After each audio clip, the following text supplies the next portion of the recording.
I'm Emily, 62F, and I've been married to my husband George, 64M, for over 35 years. We met in college and have been inseparable ever since. Our journey together hasn't always been easy, but we've weathered every storm hand in hand. We have one son, Michael, 38M, who recently got married to his second wife, Rebecca, 36F. Michael has 2 children from his previous marriage, a 14-year-old daughter, Lily, and a 12-year-old son, Ethan. They're wonderful kids, and we've been very involved in their lives since they were born. Rebecca also has 2 children from her previous marriage, a 10-year-old son, Adam, and an 8-year-old daughter, Sophie. Michael's first wife, Amanda, was a lovely woman. We considered her a daughter, not just a daughter-in-law. She was diagnosed with a rare autoimmune disease shortly after Ethan was born. Despite the challenges, she remained positive and was an amazing mother. Unfortunately, she passed away 6 years ago due to complications from her illness. It was a devastating loss for our family, especially for Michael and the kids. The years following Amanda's death were difficult. Michael threw himself into his work and parenting, barely taking time for himself. We did our best to support him, often staying over to help with the kids or having them at our place so Michael could have some respite. It was heartbreaking to see our son struggling, but we were proud of how he managed to keep it together for Lily and Ethan. About 3 years ago, Michael started dating again. He was hesitant at first, feeling guilty about moving on, but we encouraged him. That's when he met Rebecca through a mutual friend. When he introduced her to us, we were hopeful that he had found happiness once more. Rebecca seemed nice enough, though a bit reserved. She didn't make much effort to get to know us, but we chalked it up to nerves and the pressure of meeting her new partner's family. Rebecca's kids, on the other hand, were quite a handful. Adam was often rude and disruptive during family gatherings, while Sophie had a tendency to throw tantrums when things didn't go her way. We tried not to judge, assuming they were still adjusting to the new family dynamics. However, as time went on and their behavior didn't improve, we couldn't help but notice the stark contrast between them and our well-behaved grandchildren. George and I are fortunate enough to have accumulated a considerable amount of wealth over the years. George had a successful career in finance, and I ran a small but profitable interior design business. We've always been careful with our money, investing wisely and living below our means. Our plan has always been to leave everything to Michael, and our grandchildren, Lily and Ethan. We never considered including Rebecca or her children in our will, as we barely knew them and didn't feel particularly close to them. Last week, Rebecca asked to meet with George and me privately. Michael was away on a business trip, so we thought she might want to discuss plans for his upcoming birthday. We invited her over for tea, thinking it would be a good opportunity to bond with our daughter-in-law. However, the conversation took an unexpected and unsettling turn. Rebecca began by saying she had overheard Michael and me discussing our will on the phone recently. It's true that I had called Michael to talk about updating our will, as we had recently acquired some new property and wanted to ensure everything was in order. I was surprised that Rebecca had been listening in on the conversation, but I didn't say anything. She then proceeded to inform us that Michael was unhappy with the current arrangement and wanted us to include Rebecca's children in the inheritance. According to her, Michael felt it was unfair to exclude them, but was too afraid of seeming ungrateful to bring it up himself. This immediately struck me as odd, as Michael has always been open and honest with us about everything. What shocked us even more was when Rebecca threatened to restrict our access to Lily and Ethan if we didn't comply with her demands. She claimed this was all Michael's idea and that he supported her stance completely. The idea that our son would use his children as bargaining chips was completely out of character, and frankly, unbelievable. George and I were stunned into silence. We've always had a close relationship with Michael, and this didn't sound like him at all. He's always been direct in his communication with us, never hesitating to voice his opinions or concerns. The thought of him using Rebecca as a messenger for something so important seemed highly unlikely. Moreover, the threat to keep our grandchildren away from us was deeply disturbing. Lily and Ethan have been a huge part of our lives since they were born. We've been there for every milestone, every school play, every sports game. The idea of being cut off from them was heartbreaking. We didn't want to accuse Rebecca of lying outright, so we calmly told her we'd think about it and get back to her. As soon as she left, we called Michael to verify her claims. He was in the middle of a conference but stepped out to take our call, sensing the urgency in our voices. When we relayed the conversation to him, Michael was shocked and angry. He assured us he had never said anything of the sort and was appalled that Rebecca would go behind his back like this. He had no idea where she got the idea that he was unhappy with our will or that he wanted her children included. Michael immediately asked us to keep Lily and Ethan with us until he returned from his trip and could sort things out with Rebecca. We readily agreed, and the kids have been staying with us since then. They were initially excited about the impromptu sleepover at Grandma and Grandpa's house, but they're starting to ask questions about why they haven't gone home yet. It's been a week now, and the situation has only gotten worse. Michael has been trying to reason with Rebecca, but she's refusing to back down. She's given him an ultimatum. Either convince us to change our will or choose between her and us. Michael is devastated and torn between his love for Rebecca and his loyalty to us and his children. George and I feel terrible about the whole situation. We never intended to cause any family strife with our inheritance plans. We've always seen our wealth as a way to secure our son and grandchildren's future. not as a source of conflict. At the same time, we're hurt and angry that Rebecca would try to manipulate us and potentially ruin our relationship with our son and grandchildren. We're at a loss for what to do. Should we stand our ground or give in to Rebecca's demands for the sake of family peace? Is there a compromise we're not seeing?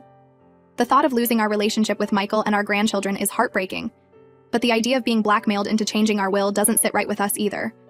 I'm hoping for some outside perspective on this mess. Have we unknowingly been unfair to Rebecca and her children? Should we have made more of an effort to include them in our family?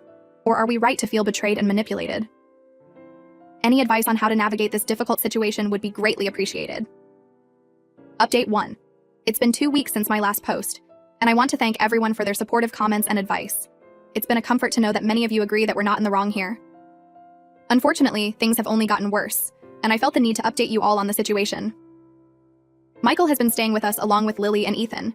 He took an extended leave from work to deal with this family crisis, which I know wasn't an easy decision for him. Michael has always been dedicated to his job, often working long hours to provide for his family. Seeing him put his career on hold like this really drives home how serious the situation has become. He's been trying to work things out with Rebecca, but she's not budging on her demands. She's still insisting that we either include her children in our will or she'll make sure we never see Lily and Ethan again. It's clear now that this was never about what Michael wanted, but entirely Rebecca's idea. The stress is taking a visible toll on Michael. He's lost weight, has trouble sleeping, and seems constantly on edge. It breaks our hearts to see him like this. George and I have been doing our best to support him, making his favorite meals and trying to create a calm environment at home, but it's clear that the situation is wearing him down. Lily and Ethan are picking up on the tension too, even though we're all trying our best to shield them from the conflict. Lily, always the more sensitive of the two, has been quiet and withdrawn lately. Ethan, on the other hand, has been acting out at school, something that's never happened before. We've had to attend a parent-teacher conference to discuss his behavior, which only added to Michael's stress. Rebecca has escalated her tactics. She's been calling and texting Michael nonstop, alternating between guilt-tripping him and making more threats. She's even started spreading rumors among their mutual friends that we're trying to break up their marriage because we never accepted her or her children. This couldn't be further from the truth, but it's causing Michael a lot of distress. He's always valued his friendships, and the thought of losing them over this is really bothering him. What's even more concerning is that Rebecca has started involving her children in this mess. According to Michael, she's been telling Adam and Sophie that we don't love them and don't want them to be part of our family. It's a cruel thing to do to young children, and it makes us worry about the kind of emotional manipulation she might be capable of. George and I are furious at Rebecca's behavior, but we're trying to stay calm for Michael's sake. We've suggested that he speak to a lawyer to understand his options, especially regarding custody of Lily and Ethan. We're worried that Rebecca might try to use them as pawns in this power play, given her earlier threats. Michael is starting to realize that his marriage might not be salvageable. He confided in us that he's been blind to a lot of Rebecca's manipulative behavior in the past, always making excuses for her or giving in to keep the peace. This situation has opened his eyes to her true nature. He shared a story from early in their relationship that now seems like a red flag. Apparently, Rebecca had pressured him into buying an expensive car they couldn't really afford, insisting that it was necessary to keep up appearances in their neighborhood. Michael had given in to avoid an argument, but it had put a strain on their finances for months. Looking back, he sees it as the beginning of a pattern of manipulation that he'd been too love-struck to notice. We're doing our best to support Michael and the kids through this difficult time. We've made it clear that our home is always open to them, no matter what happens. We've set up the guest room for Michael and made space in the study for the kids to do their homework. It's a tight squeeze, but we're making it work. We're also looking into family counseling options to help Lily and Ethan cope with the stress of potentially another family breakdown. They're still dealing with the loss of their mother, and the thought of them going through another major upheaval breaks our hearts. As for our will, we haven't changed a thing and don't plan to. Rebecca's actions have only reinforced our decision to keep our assets within our immediate family. We're even considering setting up a trust for Lily and Ethan to ensure their future is secure, regardless of what happens between Michael and Rebecca. George and I have been having long talks about how we got to this point. We can't help but wonder if we could have done something differently. Should we have been more welcoming to Rebecca and her children? Did we unknowingly make them feel like outsiders? But then we remember all the times we invited them to family dinners, all the birthdays we celebrated together, all the efforts we made to include them in our lives. It's hard not to feel like no matter what we did, it would never have been enough for Rebecca. This whole situation has made us reflect on our own marriage and the values we've tried to instill in our family. We've always believed in honesty, integrity, and putting family first. Seeing Rebecca's actions has only strengthened our resolve to stand by these principles. I'll keep you all updated as the situation develops. Thank you again for your support and advice. It means more than you know during this difficult time. Update 2. It's been another week, and things have finally come to a head. Michael has decided to file for divorce from Rebecca. He reached this decision after discovering that Rebecca had been planning this manipulation for months, even before their wedding. It all started when Michael decided to go through some old files on their shared home computer. He was looking for some tax documents when he stumbled upon a folder of Rebecca's emails. Normally, he would have respected her privacy, but a subject line caught his eye: plan to secure the inheritance. As he read through the emails, Michael's world turned upside down. It turns out that Rebecca had been snooping through his personal documents and found information about our family's assets. She saw an opportunity to secure a financial future for her children and started plotting how to get them included in our will. The emails dated back to even before their wedding. Rebecca had been seeking advice from friends on how to manipulate the situation. She had outlined her plan to first establish herself as a loving wife and stepmother, then gradually introduce the idea of including her children in our will. If that didn't work, she had backup plans that included emotional manipulation and even threats. When Michael confronted her with this evidence, Rebecca didn't even try to deny it. Instead, she became furious that he had invaded her privacy by reading her emails. She then gave him an ultimatum. Either he convinced us to change our will, or she would make the divorce as messy and painful as possible. That was the last straw for Michael. He packed up his and the kids' essential belongings and moved them all into our house permanently. He's already spoken to a lawyer and started the divorce proceedings.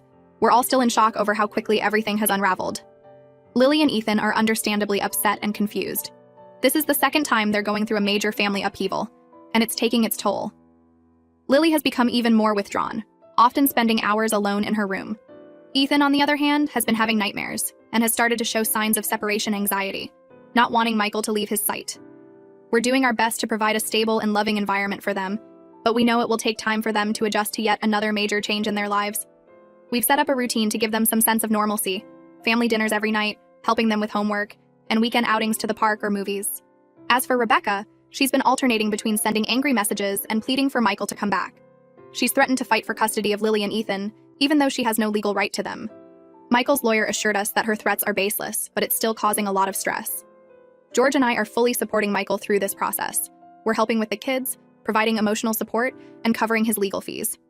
We've made it clear to him that he and the kids can stay with us for as long as they need. Our house is a bit crowded now, but we're looking at it as an opportunity to spend more quality time with our family. This whole ordeal has brought our family closer together. We're all rallying around Michael and the kids, determined to get through this as a united front. It's not going to be easy, but we're confident that we're doing the right thing. By standing our ground against Rebecca's manipulative tactics, Michael has started opening up more about his relationship with Rebecca. He shared that there were signs of her controlling behavior early on, but he had dismissed them, chalking it up to her being passionate or particular. He regrets not seeing these red flags for what they were, but we've assured him that hindsight is 20/20 and that he shouldn't blame himself. We've also had some difficult conversations about Amanda, Michael's late first wife. Lily and Ethan have been asking more questions about their mother, perhaps seeking comfort in memories of a happier time. It's bittersweet, but we've been sharing stories and looking at old photo albums together. We want the kids to know that it's okay to talk about Amanda and to miss her. I'll post another update when there are significant developments in the divorce proceedings. Thank you all for your continued support and advice. It's been a source of strength for our family during this challenging time. Update 3. It's been a month since my last update, and I wanted to share the latest developments in our family situation. The divorce proceedings between Michael and Rebecca are well underway, and it's been a challenging time for everyone involved. Rebecca, true to her word, is trying to make the divorce as difficult as possible. She's contesting everything, from the division of assets to the custody arrangement for Lily and Ethan. Even though she has no legal claim to the children, she's arguing that she's been a mother figure to them and should be granted visitation rights. It's a stressful situation, but Michael is standing firm in his resolve to protect his children. Fortunately, Michael's lawyer is experienced and has been handling the situation expertly. They've gathered substantial evidence of Rebecca's manipulative behavior, including the emails where she discussed her plans to get her children included in our will. This has significantly strengthened Michael's case. Lily and Ethan have been struggling with the situation, but they're showing remarkable resilience. We've enrolled them in counseling to help them process their emotions and the changes in their lives. It seems to be helping, as they're slowly opening up more about their feelings. Lily has started keeping a journal, which her therapist says is a healthy way for her to express herself. Ethan has joined a youth sports team, which has been great for channeling his energy and emotions. As for Michael, he's doing better now that he's taken decisive action. The stress of the divorce proceedings is still taking its toll, but he's no longer torn between his loyalty to us and his misplaced love for Rebecca. He's focused on protecting his children and rebuilding his life. We've seen glimpses of the old Michael returning. He even cracked a joke the other day, something we haven't heard in months. George and I have been doing everything we can to support our family through this ordeal. We've been taking care of the kids when Michael has to attend meetings with his lawyer or court hearings. We've also been helping Michael look for a new place to live, as he feels it's important to establish a new home for himself and the kids once the divorce is finalized.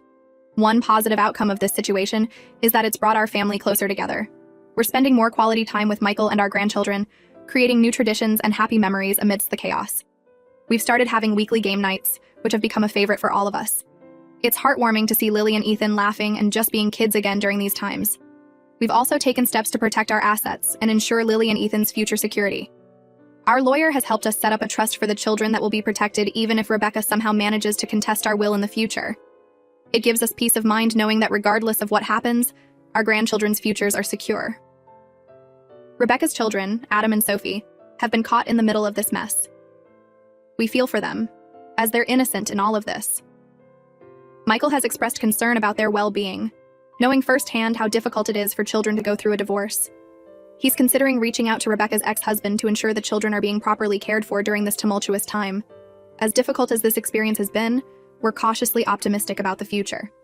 We know there are still challenges ahead, particularly as the divorce proceedings continue, but we're facing them as a united family.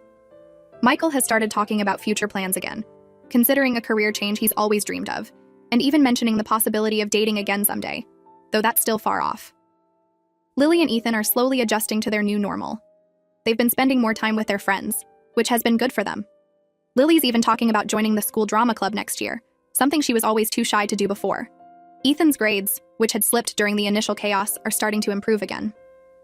As for George and me, this experience has reinforced the strength of our own relationship. We've been each other's rock throughout this ordeal, and I'm more grateful than ever for his steady presence and unwavering support.